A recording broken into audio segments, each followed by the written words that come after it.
Hello everyone, આજે આપણે ધોરણ 12માં unit 3 read 2 stress control exercise વિશે ડિસ્કસ કરીશું.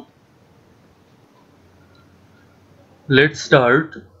Stress control exercises. આપેલા લેસનની અંદર સ્ટ્રેસને કંટ્રોલ કરવા માટે અલગ અલગ એક્સરસાઇઝીસ આપેલી છે, જેમાં સૌથી પહેલી એક્સરસાઇઝ શોર્ટ મેડિટેશનની છે. શોર્ટ મેડિટેશન એટલે લઘુ ધ્યાન, ટૂંકા ગાળા માટેનું ધ્યાન. આ શોર્ટ મેડિટેશનના સ્ટેપ્સ આ રીતે છે: make yourself comfortable and close your eyes. તમારે તમારી જાતને આરામદાયક રાખવાની છે અને આંખો બંધ કરવાની છે. Choose a word that symbolises calmness to you. હવે તમારે કોઈ એક શબ્દને પસંદ કરવાનું છે કે જે શબ્દ તમને શાંતિ આપી શકે. તમારા માટે એ શબ્દ શાંતિનું પ્રતીક હોય એવા કેટલાક વર્ડ્સ અહીંયા આપેલા છે કે જેમાંથી આપણે કોઈ એક વર્ડ પસંદ કરી શકીએ છીએ. Harmony, tranquillity, serenity, peace, relax. આ બધા જ શબ્દો કામનેસ વર્ડના સિમિલર વર્ડ છે, એટલે આપણે આમાંથી પણ કોઈ એક વર્ડ સિલેક્ટ કરી શકીએ છીએ, ચૂઝ કરી શકીએ છીએ. Meditate on your chosen word. હવે આપેલા શબ્દોમાંથી કોઈ એક શબ્દ પસંદ કર્યા પછી એ શબ્દ ઉપર આપણે ધ્યાન કેન્દ્રિત કરવાનું છે. Visualise scenes that tie in with the word. Tie in with. Tie in with એટલે બંધ બેસતું હોવું. વર્ડ પસંદ કર્યા પછી શું કરવાનું છે? Visualise scene. તમારે કોઈ દ્રશ્યની કલ્પના કરવાની છે, કોઈ દ્રશ્ય જોવાનું છે. That tie in with the word, કે જે દ્રશ્ય તમે પસંદ કરેલા શબ્દને બંધ બેસતું હોવું જોઈએ. એટલે કે આપણને કામનેસ મળે, આપણને શાંતિ મળે એવો કોઈ શબ્દ આપણે જ્યારે સિલેક્ટ કર્યો હોય ત્યારે આંખો બંધ રાખીને આ શબ્દ માટે આપણે ધ્યાન કેન્દ્રિત કરવાનું છે. ત્યારે આપણે મનમાં આંખો બંધ રાખીને એવી કલ્પના કરવાની છે કે આપણે જે શબ્દ પસંદ કર્યો છે એ શબ્દ સાથે આપણે જે દ્રશ્ય જોતા હોય એ બંધ બેસતું હોવું જોઈએ. ઓર કાં તો પછી બિલ્ડ અપ મેન્ટલ ઇમેજીસ. કાં તો પછી તમારે તમારા મનની અંદર એવી છબી તૈયાર કરવાની છે ધેટ ઇલસ્ટ્રેટ ધ વર્ડ, કે જે છબી તમે જે શબ્દ પસંદ કર્યો છે એને બંધ બેસતી હોવી જોઈએ. આવું કર્યા પછી you can also spend some time imagining what it would feel like if you experienced harmony or tranquillity inside yourself. તમે તમારા મનની અંદર કોઈ છબી જોશો કાં તો કોઈ દ્રશ્ય જોશો, ત્યાર પછી શું કરશો? You can spend some time imagining. તમારે એ જ પોઝિશનમાં થોડોક વધારે સમય પસાર કરવાનો છે અને તમારે એવી કલ્પના કરવાની છે what it would feel like if you experienced harmony or tranquillity inside yourself. તમારે એવું ફીલ કરવાનું છે કે જ્યારે તમારી અંદર શાંતિ સ્થપાય ત્યારે તમે કેવું ફીલ કરશો, તમને કેવું લાગશે એના વિશે તમારે કલ્પના કરવાની છે. આમ કર્યા પછી ઓપન યોર આઈઝ અગેન. ત્યારબાદ તમારે તમારી આંખો ખોલવાની છે. Let's see questions from this paragraph. Write the words those symbolises calmness. એવા શબ્દો લખવાના છે કે જે શબ્દો કામનેસના પ્રતીકરૂપ હોય, કામનેસના સમાનાર્થી હોય.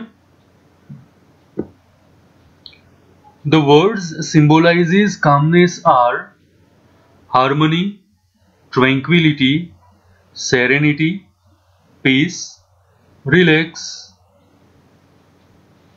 Next question. What is this exercise for? અહીંયા આપેલી એક્સરસાઇઝ શેના માટે છે?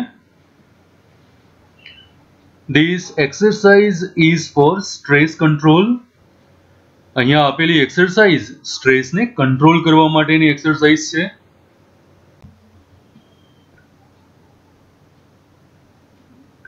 શોર્ટ મેડિટેશન 2 સ્ટ્રેસ કંટ્રોલ કરવા માટેની આ એક બીજી એક્સરસાઇઝ છે.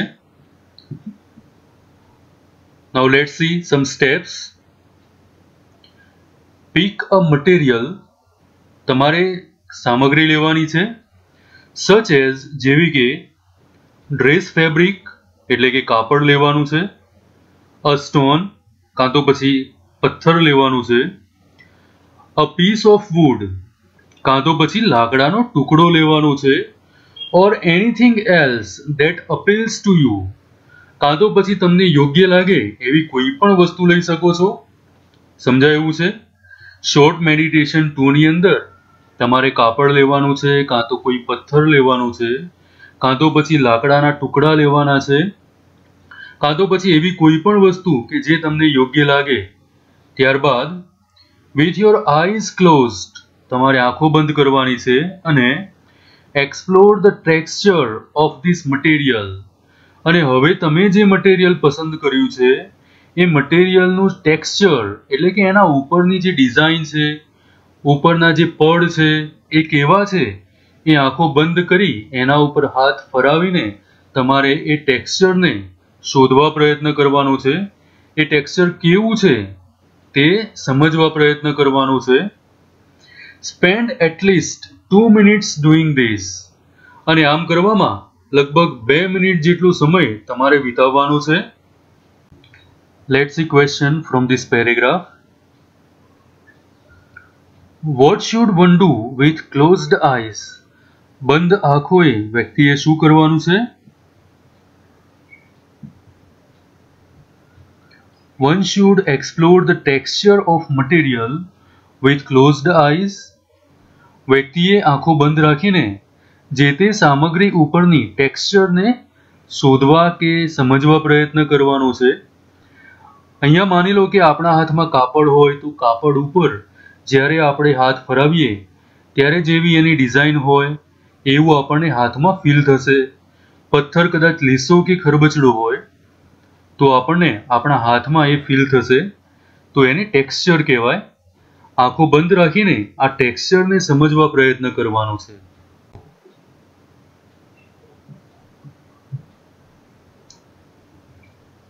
Give your brain oxygen heat. તમારા મગજને ઓક્સિજન હીટ આપો. સ્ટ્રેસને કંટ્રોલ કરવાની આ એક એક્સરસાઇઝ છે. Half the problem with being stressed and unable to concentrate properly is that you do not breathe deeply enough to supply your brain with sufficient oxygen. આપણે સ્ટ્રેસમાં હોઈએ છીએ કાં તો પછી unable to concentrate properly.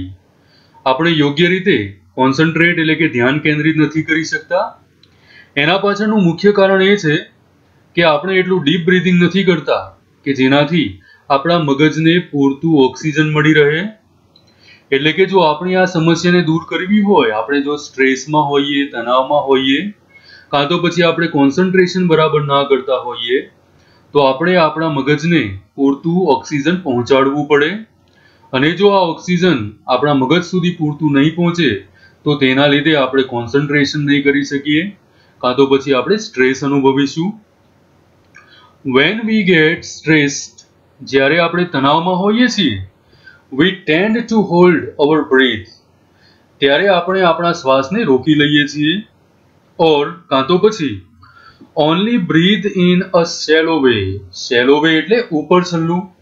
કાં તો પછી આપણે બ્રીધિંગ તો કરતા હોઈએ પણ કેવું બ્રીધિંગ હોય છે? shallow way, ઉપર છલ્લું બ્રીધિંગ કરતા હોઈએ છીએ. using only the top part of our lungs. અને તે દરમિયાન આપણે આપણા ફેફસાના ઉપરના ભાગોનો જ ઉપયોગ કરીએ છીએ.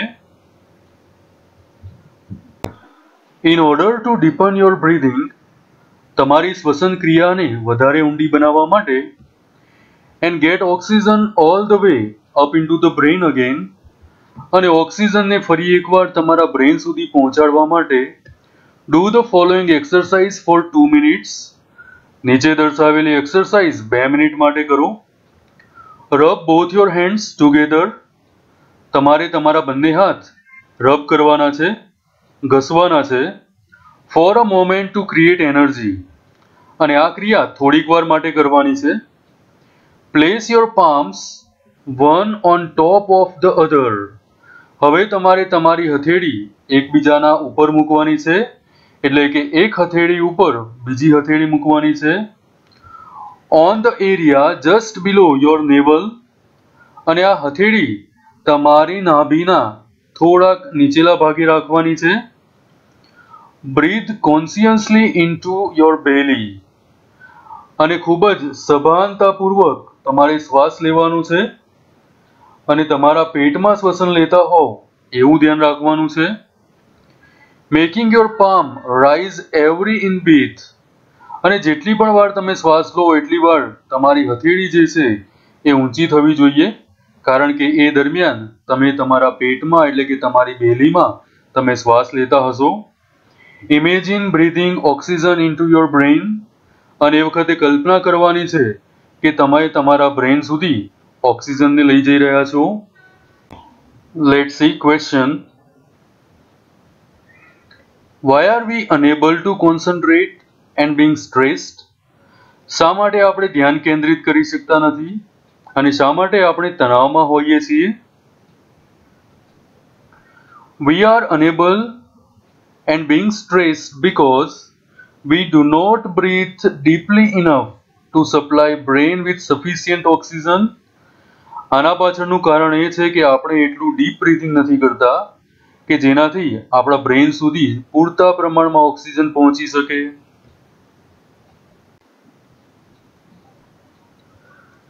ધ ક્રાઉન પુલ એક્સરસાઇઝ આ પણ એવી જ એક એક્સરસાઇઝ છે કે જેનાથી સ્ટ્રેસને કંટ્રોલ કરી શકાય છે.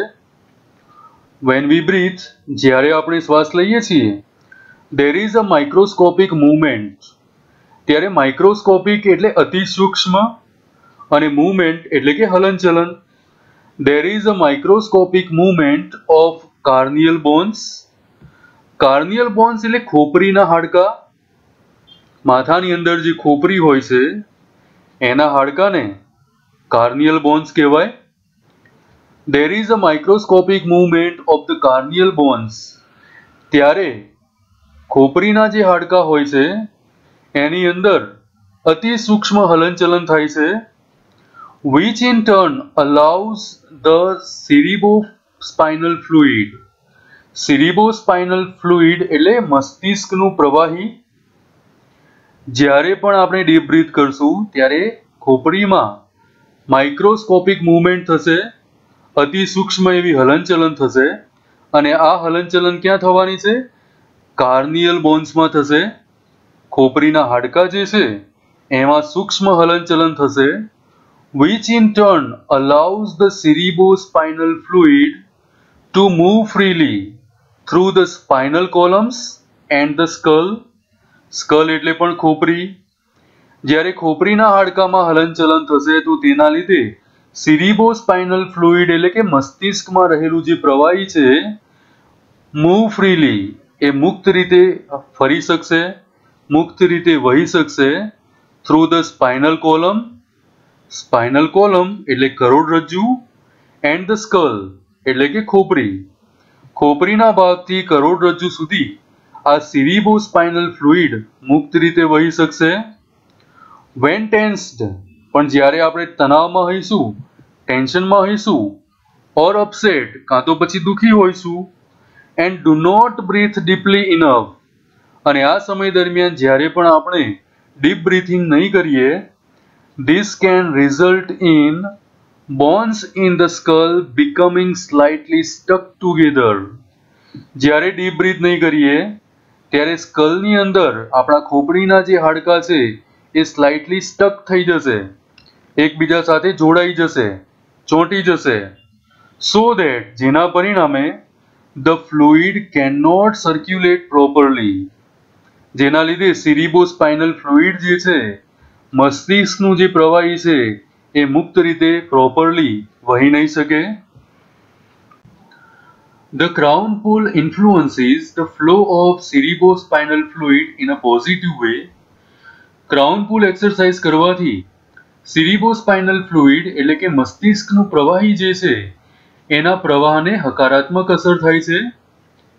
ઇટ હેલ્પ્સ કામ યોર નર્વસ સિસ્ટમ, જેનાથી તમારી નર્વસ સિસ્ટમ એટલે કે ચેતાતંત્રને શાંતિ મળે છે. And can also often tech અવે અ હેડેક, કેટલીક વાર આ એક્સરસાઇઝ કરવાથી માથાનો દુખાવો દૂર થાય છે. ઓર સ્ટ્રેસ ઇન્ડ્યુસ્ડ સ્ટમક એક, અને કેટલીક વાર સ્ટ્રેસના લીધે થતો પેટનો દુખાવો પણ દૂર થાય છે. As well as helping you think clearly, અને ક્રાઉન પુલ એક્સરસાઇઝ કરવાથી તમે સ્પષ્ટ રીતે વિચારી પણ શકો છો. Let's see questions. What happens when we breathe? આપણે શ્વાસ લઈએ છીએ ત્યારે શું થાય છે? When we breathe, જ્યારે આપણે શ્વાસ લઈએ છીએ, there is a microscopic movement of the carnial bones, ત્યારે મસ્તિષ્કના હાડકા જે છે એટલે કે ખોપરી જે છે એની અંદર ખૂબ જ નાની સૂક્ષ્મ મૂવમેન્ટ થાય છે. which in turn allow the cerebrospinal fluid to move freely through the spinal column and the skull. આ મૂવમેન્ટના લીધે cerebrospinal fluid જે છે એટલે કે મસ્તિષ્કનું ફ્લુઇડ જે છે એ મુક્ત રીતે કરોડરજ્જુ અને સ્કલ એટલે કે ખોપરીમાં ફરી શકે છે. Next question. What happens when we are tensed or upset? જ્યારે આપણે તણાવમાં હોઈએ કે દુઃખી હોઈએ ત્યારે શું થાય છે? વેન ટેન્સ્ડ ઓર અપસેટ, જ્યારે આપણે ટેન્સ હોય કે અપસેટ હોઈએ, and do not breathe deeply enough, અને એ દરમિયાન જ્યારે આપણે ડીપ બ્રીથિંગ નથી કરતા, this can result in bones in the skull becoming slightly stuck together. જ્યારે આપણે ટેન્શનમાં હોઈએ અને ડીપ બ્રીથિંગ ના કરીએ ત્યારે આપણા ખોપડીમાં રહેલા હાડકા જે છે એ થોડાક સ્લાઇટલી સ્ટક થઈ જાય છે, એકબીજા સાથે જકડાઈ જાય છે. સો ધેટ, જેના પરિણામે the fluid can not circulate properly, જેના લીધે સિરિબોસ્પાઇનલ ફ્લુઇડ યોગ્ય રીતે ફરી શકતું નથી, વહી શકતું નથી. અહીંયા દર્શાવેલા બધા જ પોઈન્ટ્સ ક્રાઉન પુલ એક્સરસાઇઝના છે. Now let's see them. Place both of your hands with your fingers like comb on the top of your head. તમારા બંને હાથની આંગળીઓ તમારા માથા ઉપર કાંસકાની જેમ રાખવાની છે. so that your little fingers are touching your hairline at the front, કે જેથી તમારી નાની આંગળીઓ તમારા વાળની કિનારને ટચ થતા હોય. ફરીથી સમજી લઈએ. Place both of your hands with your fingers like combs on the top of your head. તમારા બંને હાથની આંગળીઓ માથા ઉપર કાંસકાની જેમ રાખવાની છે. so that your little fingers are touching your hairline at the front. અને તમારા હાથ એવી રીતે રાખવાના છે કે જેથી તમારી બધી જ આંગળીઓ, તમારી નાની આંગળીઓ તમારા વાળની કિનારને ટચ થતી હોય. firmly press down on your scalp. SCALP એટલે મસ્તિષ્ક કે ખોપરી. હવે જ્યારે તમારી આંગળીઓ માથા ઉપર કાંસકાની જેમ ગોઠવાઈ ગઈ છે, ત્યારબાદ firmly press down on your scalp, પછી તમારા ખોપરીના ભાગે હળવેથી આંગળીઓ પ્રેસ કરવાની છે. And pull your finger away from the middle line, અને માથામાં બરોબર મધ્યથી બહારની બાજુ તમારે તમારી આંગળીઓ ખેંચવાની છે. Combing outwards with each hand, જાણે કે બંને હાથ વડે તમે માથું ઓળવતા હોવ એ રીતે માથામાં આંગળીઓ પ્રેસ કરવાની છે અને બહારની બાજુ એને ખેંચવાની છે. Now place your hands in the same way higher up on the middle of the head. હવે ફરી એકવાર તમારા હાથ માથા ઉપર રાખવાના છે અને પહેલા જે આંગળીઓ હતી ત્યાંથી જરાક ઉપરની બાજુ રાખીશું અને આ પ્રોસિજરને રિપીટ કરવાની છે. ફરી એકવાર ઉપર મુજબ કરવાનું છે. Now place hands even further back on your head. હવે ફરી એકવાર હજુ તમારા હાથને તમારા માથાની બેક સાઈડ રાખવાની છે, ટુવર્ડ્સ ધ ક્રાઉન એટલે કે ખોપડીના ભાગે. એન્ડ રિપીટ ધ પ્રોસિજર, અને ફરી એકવાર આ જ પ્રોસિજરને રિપીટ કરવાની છે.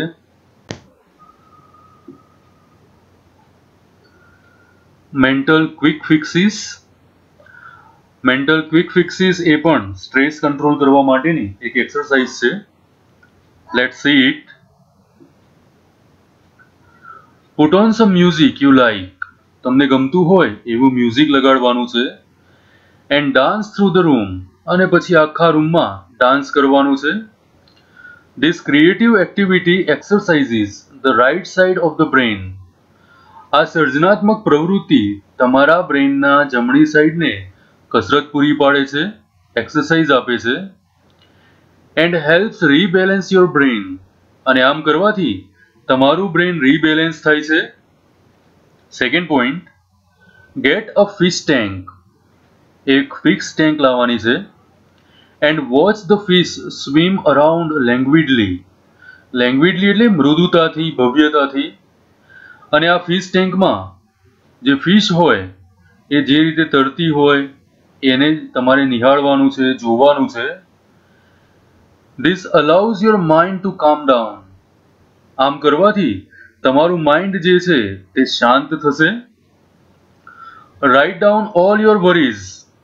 તમારી જેટલી પણ ચિંતાઓ હોય એ બધું કોઈ પેપરમાં લખી દેવાનું છે, રાઇટ ડાઉન કરી દેવાનું છે.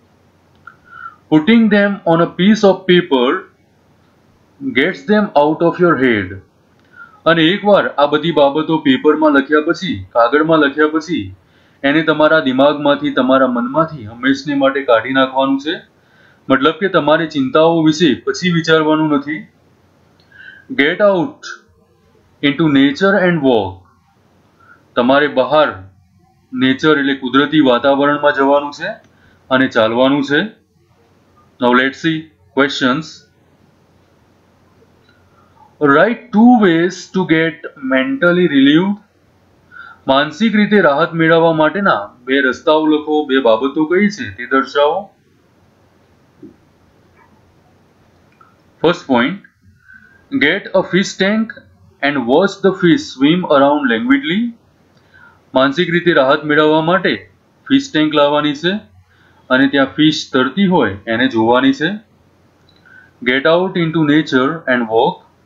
કુદરતી વાતાવરણમાં જવાનું છે અને ચાલવાનું છે.